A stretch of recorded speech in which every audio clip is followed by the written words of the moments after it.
យើងមិនអាចយកឈ្នះពួកគេនៅលើសមរភូមិបានទេទោះយើងមានអាវុធទំនើបជាងក៏ស្មារតីស្នេហាជាតិរបស់ពួកគេរឹងមាំដូចថ្មភ្នំអញ្ចឹងបើកម្លាំងខាងក្រៅមិនអាចបំបាក់បានយើងត្រូវតែបំផ្លាញពីខាងក្នុងសង្គ្រាមដ៏ល្អបំផុតគឺជាសង្គ្រាមដែលសត្រូវមិនដឹងថាយើងកំពុងតែច្បាំង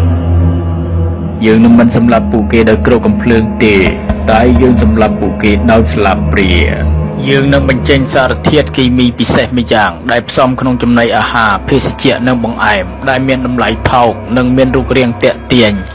សារធាតុនេះនឹងមិនសម្លាប់មនុស្សភ្លាមទេតែវាជ្រាបចូលយឺតបំផ្លាញទៅខាងក្នុងបន្តិចម្ដងទី1វាបំផ្លាញសតិបញ្ញាសារធាតុគីមីនឹងជ្រាបចូលទៅក្នុងប្រព័ន្ធសរសៃប្រសាទបំផ្លាញកោសិកាខួរក្បាលយឺតជាពិសេសចំពោះកុមារពួកគេនឹងក្លាយជាមនុស្សចំនួនក្រោយដែលខ្សោយសតិបញ្ញានិងរៀនមិនចូលគិតក៏មិនបានវែងឆ្ងាយទី2បំផ្លាញសុខភាពសារធាតុនេះនឹងធ្វើឲ្យប្រព័ន្ធការពាររាងកាយចុះខ្សោយងាយនឹងកើតជំងឺប្លែកជំងឺមហារីកនិងជំងឺរ៉ាំរ៉ៃផ្សេងទី3គឺកាត់បន្ថយអាយុជីវិតជាចុងក្រោយអាយុសង្ខាររបស់ប្រជាជនខ្មែរនឹងខ្លីជាងមុនជាតិសាសន៍មួយដែលពោរពេញដោយអ្នកជំងឺនិងមនុស្សខ្សោយបញ្ញាតើនឹងអាចការពារទឹកដីរបស់ខ្លួនបានដោយរបៀបណាសំទោសលោកម្ចាស់តើនេះព្រៃផ្សៃពេកទៅដឹងគោលដៅរបស់យើងគឺកុមារពួកគេគ្មានទោសអ្វីទេកុមារថ្ងៃនេះជាទាហាននៅថ្ងៃស្អែកកុមារថ្ងៃនេះនឹងក្លាយជាថ្នាក់ដឹកនាំនៅថ្ងៃស្អែកបើចង់កាប់ដើមឈើត្រូវតែកាប់ទាំងឫសភាពមេត្តាគឺជាភាពទន់ជ្រាយដែលយើងមិនអាចមានបានទេយល់ទេបាទលោកម្ចាស់ខ្ញុំយល់ហើយបាទផែនការនេះល្អឥតខ្ចោះវាជាការវិនិយោគរយៈពេលវែងយើងមិនចាំបាច់ចំណាយគ្រប់កំភ្លើងសំបីតែមួយគ្រាប់តែក្នុងរយៈពេល20ឆ្នាំទៀតពួកគេនឹងប្រគល់អនាគតប្រទេសជាតិរបស់គេឲ្យមកយើងដោយខ្លួនឯងចាប់ផ្ដើមអនុវត្តចុះលោករដ្ឋមន្ត្រីតែឥឡូវនេះប្រជាជនខ្មែរបានពហិការជប់ប្រាប់លទ្ធផលរបស់យើងហើយតើយើងត្រូវធ្វើដំណេចទៅបាទមែនហើយលោករដ្ឋមន្ត្រីបន្ទាប់ពីមានចំនួនព្រំដែនលើកចុងក្រោយនេះពួកគេហាក់ដូចជាស្អប់យើងខ្លាំងណាស់ដែលបានប្រមាណខ្យល់ទេបើគេចេះឈឺចាប់យូរម្ល៉េះទឹកដីរបស់គេមិនបានមកដល់យើងច្រើនដល់ម្លឹកដែរខ្មែរជាជាតិសាសន៍មួយដែលឆាប់ភ្លេចការតាំងចិត្តរបស់ពួកគេមិនខុសពីភ្លើងចម្បាំងនោះទេឯងចាំមើលចុះយ៉ាងច្រើន6ខែទៅ1ឆ្នាំនៅពេលដែលបញ្ហាព្រំដែនស្ងប់ស្ងាត់ទំនុំរបស់ពួកគេក៏រលាយដែរហើយពួកគេនឹងនឹកឃើញរសជាតិទំនិញរបស់យើងមិនខានពេលនោះហើយគឺជាឱកាសរបស់យើងនៅពេលនេះស្មារតីស្នេហាជាតិរបស់ប្រជាជនកម្ពុជាបានផុសផុលមិនថាតែនៅទីក្រុងឬនៅជនបទការធ្វើពហិការឈប់ប្រាទំនិញចោលឈ្លានពាននៅពេលនេះធ្វើឲ្យសេដ្ឋកិច្ចខ្មែរស្ទុះឡើងគួរឲ្យមានមោទនភាពបំផុត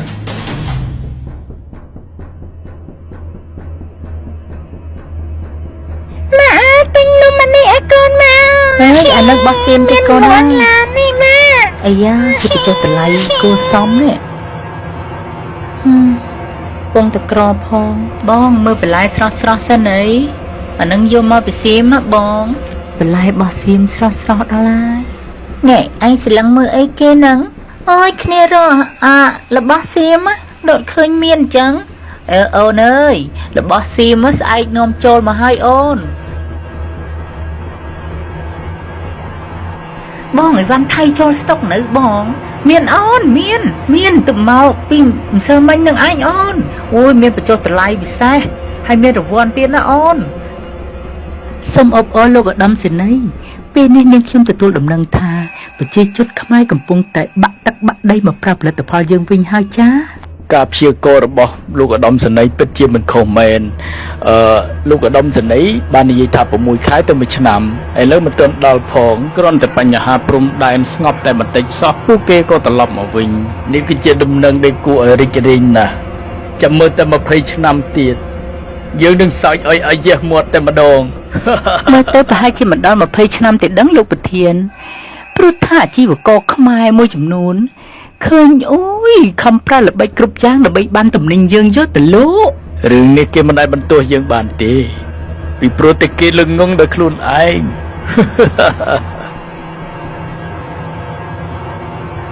ចុំវាមិនអាចទៅរួចទេអត្រាកម្មាមានបញ្ហាក្នុងការរៀនសូត្រ និងអត្រាអ្នកកើតជំងឺមហារីកថ្លើមកើនឡើងខុសប្រក្រតីជាពិសេសនៅតាមបណ្ដាខេត្តជាប់ព្រំដែនវាដូចជាមិនសមហេតុផលទោះទៅសោះនេះវឌ្ឍនាអមយាយក្មួយឮសូរថាអត់ស្រួលខ្លួនទេមិនដឹងទេប្អូនអើយមួយរយៈនេះវាភ្លេចភ្លាំងច្រើនណាស់រៀនក៏មិនសូវចាំដូចមុនគ្រូនៅសាលាក៏ល្អូនឹងវាដែរចុះអាការៈរបស់វឌ្ឍនាយ៉ាងម៉េចដែរបងវាដូចជាប្លែកអូនផ្លឹកហៅ10ម៉ាត់អត់ចង់លឺទេណាចុះនំកញ្ចប់នេះបងឲ្យវឌ្ឍនាញ៉ាំពីងកាល់ដែរបងឥឡូវឬក៏យូរហើយទេនំនេះបងដូចជាឲ្យអូនញ៉ាំយូរដែរហើយវាកើតអីមែនអូនខ្ញុំគិតថាលោកគ្រូពេទ្យវិចិត្រកំទិនអាស្រំស្លោពេករឿងក្មួយលោកគ្រូឈឺជួនកាលវាគ្រាន់តែជាជំងឺកាត់ឡើងទៅតាមរដូវកាលតែប៉ុណ្ណោះខ្ញុំនៅតែជឿជាក់ថាបញ្ហាខុសប្រក្រតីខាងលើនេះគឺបណ្ដាលមកពីចំណីអាហារដែលយើងនាំចូលមកនឹងឯងរឿងនេះមិនមែនជារឿងតូចតាចទេលោកវិចិត្រជួនកាលវាអាចធ្វើឲ្យប៉ះពាល់ទំនាក់ទំនងការទូតជាថ្មីក៏ថាបានដែរណាខ្ញុំដឹងលោកប្រធានក៏ប៉ុន្តែនេះគឺជាអាយុជីវិតរបស់ប្រជាជននិងជាអនាគតរបស់កូនចៅយើងចំនួនក្រោយណាលោកប្រធានឥឡូវអញ្ចេះលោកទៅរកផុសតាំងឲ្យបានសិនមកណាទៅរកផុសតាំងឲ្យបានសិនមកហើយចាំមកជួបខ្ញុំអូខេបាទលោកប្រធានបាទអរគុណលោកប្រធាន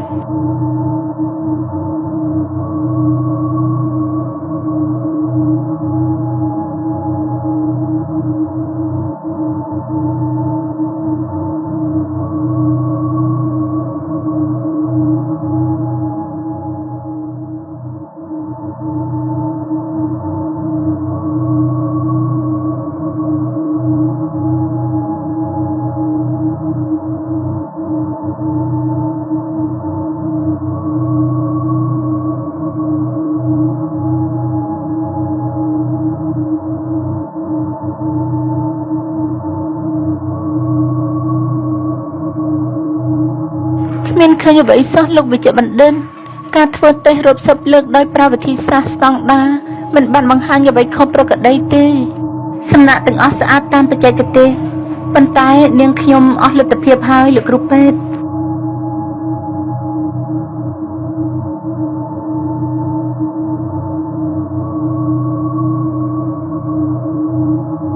អ្នកទាំងអស់គ្នាត្រូវស្ដាប់ខ្ញុំពួកគេខំប្រឹងលាក់យើងសម្បើមណាស់តែយើងមិនត្រូវចោទចាញ់ចដាច់ខាតយើងត្រូវតែប្រើប្រាស់បច្ចេកវិទ្យាចុងក្រោយដើម្បីវិភាគរោគមើលខ្មោចដែលគេខំប្រឹងលាក់ទុកទាំងនោះឥឡូវអ្នកទាំងអស់គ្នាមានតែការតស៊ូទាំងអស់គ្នា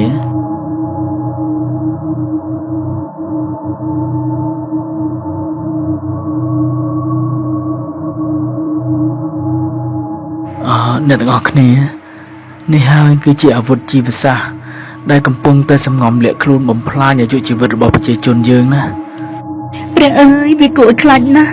សារធាតុនេះមិនមាននៅក្នុងបញ្ជីសារធាតុគីមីសកលទេរចនាសម្ព័ន្ធម៉ូលេគុលរបស់វាត្រូវបានរចនាឡើងយ៉ាងប៉ិនប្រសប់ពួកយើងទាំងអស់គ្នារៀបចំឯកសារដើម្បីបញ្ជូនទៅថ្នាក់លើនេះមិនត្រឹមតែជាបញ្ហាសុខភាពសាធារណៈធម្មតាទេនេះគឺជាការប្រកាសសង្គ្រាមដោយគ្មានផ្សែងត្រឹមត្រូវណាស់លោកប្រធានយើងមិនអាចបណ្តែតបណ្ដោយបានជាដាច់ខាតលោកគ្រូពេទ្យជាវិចិត្រសូមលោកធ្វើសន្និសីទកាសែតមួយជាបន្ទាន់បាទលោកប្រធានបាទអរគុណលោកប្រធានបងប្អូនខ្មែរជាទីគោរពសត្រូវមិនដែលឈប់ចង់បានទឹកដីយើងទេពេលនេះសមរភូមិបានផ្លាស់ប្ដូរពីព្រំដែនមកដល់ចានបាយនៅក្នុងផ្ទះរបស់យើងម្នាក់ហើយពួកគេចង់ឲ្យកូនយើងល្ងងខ្លៅចង់ឲ្យយើងខ្សោយនិងស្លាប់មុនអាយុសូមបងប្អូនមេត្តាប្រុងប្រយ័ត្នកុំលោភលន់នឹងរបស់តម្លៃថោករហូតភ្លេចគិតពីសុខភាពនិងអនាគតកូនចៅសូមងាកមកគាំទ្រផលិតផលខ្មែរបន្លែត្រីសាច់ដែលដាំដុះដោយកសិករខ្មែរអាចមិនមានសម្បកវិខ្ចប់ស្អាតតែវាមានសុវត្ថិភាពនិងពោពេញទៅដោយសេចក្តីស្រឡាញ់របស់ជនរួមជាតិយើងកម្លាំងរបស់ជាតិគឺស្ថិតនៅលើសុខភាពនិងបញ្ញាញាណរបស់ប្រជាជនកុំឲ្យសត្រូវឈ្នះសង្គ្រាមដោយសារតែការធ្វេសប្រហែសរបស់យើងនៅលើចានបាយឡើយហើយដឹងស្អីទេផ្សាយខ្ញុំញ៉ាំអាហារថៃមួយជីវិតឯងមិនឃើញមានកាត់អីផងអើយអ្នកឯងទាល់តែឃើញក្តាមមឈូសបានស្រក់ទឹកភ្នែក nè ơiខ្ញុំទៅផ្សារទិញបានអីវ៉ាន់ថៃច្រើនណាស់ថ្ងៃនេះហ៎ អូគេចូលស្តុកថ្មីឯនេះអើយនិយាយទៅយើងមិនដឹងជាមនសិការស្អីទេមកសង្គ្រាមគេចប់ទៅហើយដែរមែនហើយណែអើយតែយើងធ្វើល្អងគេក៏ល្អនឹងយើងវិញដែរហើយគិតយ៉ាងម៉េចទេប្រជាជនខ្មែរយើងឥឡូវអត់គិតពីវិរៈកងទ័ពជួបមកដែលខំពាក់លីជីវិតដើម្បីការពារជាតិមាតុភូមិសោះ អើយអ្នកអើយចឹងបានគេថាគេឌីលយើងវាមិនខុសមែនណាអ្នកយើងនេះវាដូចភ្លើងចម្បាំងមែនហ្នឹងឆ្ងាញ់ណាស់របស់គេ ហើយថ្ងៃនេះដាច់ម៉ួយអត់មាននំមកគ្រាប់សោះព្រោះតែម្នាក់គុំត្រូវតែរបស់ចៅ មកអ្នកអើយទៅវិញទៅណារោងចក្រយើងបិទហើយតោះយើងមែនហើយតោះទៅវិញទៅទោះបីជាយើងនៅក៏រោងចក្រយើងមិនបានបើកវិញដែរ The number of infected people has increased significantly. ទិន្នន័យនៅឡើងខ្ពស់ដល់ដែរគិតយ៉ាងណាទេ លោកគ្រូពេទ្យជួយកូនខ្ញុំផងលោកគ្រូពេទ្យ មិនអីទេចាំលោកគ្រូជួយ អើយលោកគ្រូពេទ្យខ្ញុំប្រចាំលបងឯងមករយៈសិនសង្ឃឹមតែខ្ញុំមានលុយយកមកលោះវិញណាលបងព្រោះតែអាហាររបស់ចៅធ្វើឲ្យចៅយើងស្លាប់ហើយតាវាដល់ចៅហ្នឹងស្លាប់ជាដំណឹងដ៏រីករាយនៅពេលនេះស្ថានភាពអ្នកជំងឺបានថយចុះគួរឲ្យកត់សម្គាល់ប្រជាជនខ្មែរ 100% បានងាកមកប្រើផលិតផលខ្មែរគ្រប់គ្នាពិតជាចម្លែកណាស់លោកដុកទ័រទើបតែអនិច្ចកម្មទៅកាលពីអាទិត្យមុនដោយជំងឺដាច់សរសៃឈាមខួរក្បាលហើយឥឡូវនេះលោកឧត្តមសេនីយ៍ក៏ឈឺម្នាក់ទៀតគ្រាន់តែដឹងថាខាងកម្ពុជាបានដឹងល្បិចលោកឧត្តមសេនីយ៍ក៏ឈឺធ្ងន់ភ្លាមហើយពិតជាអាណិតលោកណាស់ មែនហើយគូអាណិតលោកណាមិននឹកស្មានថាផែនការត្រឡប់ចាក់ចឹងសោះហើយខំសង្ឃឹមថាប្រជាជនខ្មែរចូលអន្ទាក់យើងទៅហើយតែឥឡូវចប់បាត់ ការឈឺចាប់បានបង្រៀនយើងការវិនិច្ឆ័យបានដាស់យើង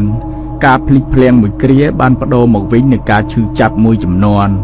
សត្រូវអាចបំផ្លាញសុខភាពយើងបានមួយចំនួនតែពួកគេមិនអាចបំផ្លាញស្មារតីយើងជារៀងរហូតបានទេយើងធ្លាប់ភ្លេចម្ដងរួចមកហើយតែលើកនេះយើងនឹងចងចាំមេរៀនដែលស្រោចដោយឈាមនិងទឹកភ្នែកទុកក្នុងខួរក្បាលរបស់យើងបដិញ្ញាថានឹងមិនឲ្យប្រវត្តិសាស្ត្រដ៏ឈឺចាប់នេះកើតមានឡើងជាលើកទី2ជាដាច់ខាតនៅលើដីសវណ្ណភូមិនេះកៅដឹងទេត្រីនេះមកពីកសិដ្ឋានរបស់ពូសុកនៅឯភូមិយើងឯបន្លែនេះមកពីសួនរបស់មីងធីតាអង្ករនេះមកពីស្រែរបស់យើងផ្ទាល់ណាចៅខ្ញុំដឹងលោកតាអ្នកគ្រូនៅសាលាប្រាប់ថាអាហារនីមួយៗដែលយើងញ៉ាំគឺជាការបោះឆ្នោតឲ្យអនាគតប្រទេសជាតិចៅនិយាយត្រូវហើយកាលពីចំនួនតាមនុស្សជាច្រើនបានបោះឆ្នោតខុសពួកគេបានបោះឆ្នោតឲ្យរសជាតិឆ្ងាញ់មួយពេលនិងតម្លៃថោកមួយគ្រារហូតស្ទើរតែបាត់បង់អនាគតមួយចំនួនការឈឺចាប់នោះវាបានក្លាយជាមេរៀនដែលត្រូវបង្រៀនកូនចៅតរៀងទៅនៅតាមសាលារៀនគ្រប់កម្រិតមុខវិជ្ជាសុវត្ថិភាពស្បៀងអាហារបានក្លាយជាមុខវិជ្ជាកាតព្វកិច្ចនៅថ្ងៃខួបមរណភាពរបស់លោកវិជ្ជបណ្ឌិតជាវិចិត្រគេប្រារព្ធទិវាជាតិនៃការដឹងគុណចានបាយខ្មែរ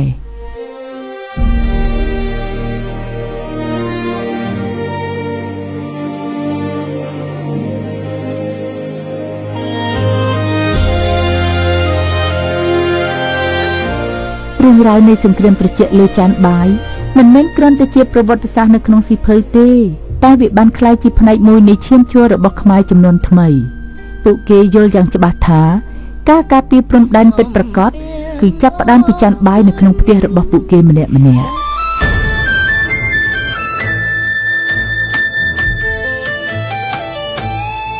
កាប់ថ្មចំណាំកូនខ្មែរត្រូវចាំឈប់គុំទ្រចោលរាប់រយឆ្នាំហើយគេមិនថយក្រោយលើកទ័ពចូលមកឲ្យយើងខ្ទេចខ្ទីវីរៈជនពលីប្រទេសជាតិវឹកវរ ពាក្យដែលកុហកគេថាយើងនេះទេអ្នកធ្វើភ្លាមកសំដែងតួល្អផ្សព្វផ្សាយបន្តឲ្យគេអាណិតតែបនមិនជួយដោយឲ្យសម្ពុតបង្ហាញការពិត